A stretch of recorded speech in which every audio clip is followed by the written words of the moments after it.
Este é un cómic no que levo xa moitos anos traballando. A miña obra máis longa hasta o de agora son 95 páxinas. Antes deste eu fixera un cómic así como tamén unha obra larga, así un pouco máis serio, drama, tal. E apetecían volver a facer algo, pois non sei, divertido, con acción. Meto aí un pouco na Thermomix, eu que sei, Leone, Peckinpah, Heidi, Tarantino, One Piece, un pouco de todo. E aproveito pois para facer un western no rural de aquí.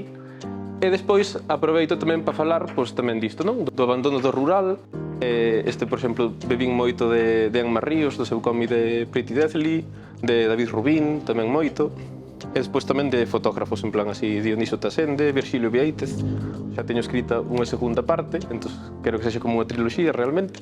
O mismo que había a triloxía do dólar de León, isto vai ser a triloxía do porco. Entón vai haber tamén como... Vai ter como de fondo o tema dos parques de macroeólicos, que na miña zona está afectando moito e tal.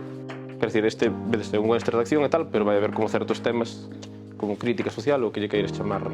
Que eu se debuxo hoxe en día pois é gracias aos mangas a Dragon Ball, a One Piece. Entón eu veño máis digamos que deses mangas en branco e negro, entón a min é o que máis me mola. A verdade é que me divertiu facendo.